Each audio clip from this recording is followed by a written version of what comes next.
Queridos, boa noite, a paz do Senhor. Mais uma semana aqui para gravar nossa reflexão semanal, né? Hoje quero refletir sobre vocês no livro de Filipenses, capítulo 4, versículo 6, onde ele diz: finalmente, irmãos, tudo que for verdadeiro, tudo que for nobre, tudo que for correto, tudo que for puro, tudo que for amável, tudo que for de boa fama, se houver algo de excelente ou digno de louvor, pensem nessas coisas. Você já ouviu alguém dizer que o homem é aquilo que ele pensa? Inclusive existe um livro com este título, né? Mas a palavra de Deus ela já nos recomendava aqui na carta de Filipenses sobre aquilo que deve ocupar o nosso pensamento.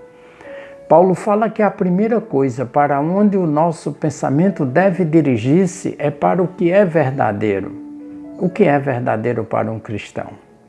Em João 17, Jesus orando ao Pai pelos seus discípulos, ele pede que os santifique na verdade e que a palavra dele é a verdade. Em João 14,6, Jesus já havia dito que ele é o caminho, a verdade e a vida. E baseado nisto, nós podemos afirmar que os nossos pensamentos devem estar em primeiro lugar em Jesus Cristo e na verdade que é a sua palavra. A pandemia é uma realidade e nós não podemos fingir que nada está ocorrendo ao nosso redor, e isto é verdadeiro.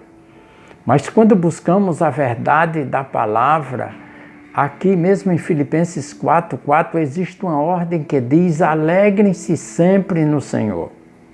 Então, mesmo que a Covid-19 seja uma realidade e mesmo que tenhamos que ficar isolados para evitar um mal maior, nós temos vários motivos para nos alegrarmos.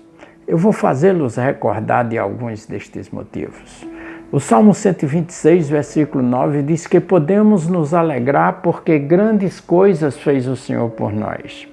Nós podemos nos lembrar daquela enfermidade que Ele nos curou, ou alguém muito amado nosso. Nós podemos alegrar quando naquela dificuldade financeira, Deus Ele foi o nosso socorro no presente, enviando a provisão.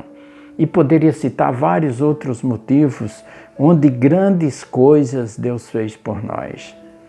Salmo 118, 24 diz que nós podemos alegrar pelo dia que o Senhor fez.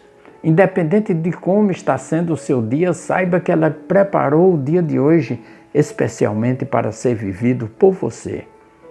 E ele deve ser vivido com alegria, pois a alegria do Senhor é a nossa força, Ele é o Deus da nossa salvação, que é outro motivo para estarmos alegres. Muitas pessoas partem desta vida sem esperanças, sem terem crido neste Deus que um dia enviou seu próprio Filho para que tivéssemos vida e vida eterna, e viver uma vida de mágoas, de tristezas, de solidão. Mas a palavra de Deus, ela nos diz que aqueles que se alegram no Senhor são os retos de coração, que lembram-se do seu santo nome, que reconhecem a sua bondade e que sinceramente buscam ao Senhor.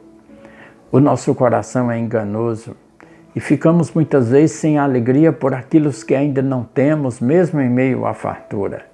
Mesmo cheio de elogios e afirmações, nós ficamos descontentes apenas por uma crítica, e mesmo que Deus tenha atendido várias de nossas orações, nós ficamos às vezes tristes por uma oração que Ele ainda não respondeu. Faz parte da nossa natureza ficarmos descontentes, mesmo em meio à graça de Deus que nunca pode ser superada e diante de vários motivos para nos alegrarmos. Alegrar-se no Senhor é adorá-lo na beleza da sua santidade, é reconhecer a sua bondade, é descobrir que a presença dele é suficiente e que nenhuma tragédia da vida poderá superar a sua graça. Alegrar-se no Senhor é confiar em Deus, é crer que Ele tudo pode, que no meio da provação existe um propósito maior que é cuidadosamente desenhado por Ele. O resultado de tudo isto será a paz que excede todo o entendimento, a qual guardará o nosso coração e a nossa mente em Cristo Jesus. Na resposta ao profeta Abacuque, que interpelava Deus sobre acontecimentos não muito diferentes do que acontece hoje, o Senhor respondeu: a visão aguarda um tempo designado. Ela fala do fim e não falhará. Ainda que se demore, espere-a, porque ela certamente virá e não se atrasará. O que no final fez com que o profeta declarasse: mesmo não florescendo a figueira, não havendo uvas nas videiras, mesmo falhando a safra de azeitonas, não havendo produção de alimento nas lavouras, nem ovelhas no curral, nem bois nos estábulos, ainda assim eu exultarei no Senhor e me alegrarei no Deus da minha salvação. O Senhor soberano é a minha força. Ele faz os meus pés como os do servo. Ele me habilita a andar em lugares altos. Por isso, queridos, aquietai o seu coração. Espera no Senhor e alegre-se no Deus da sua salvação.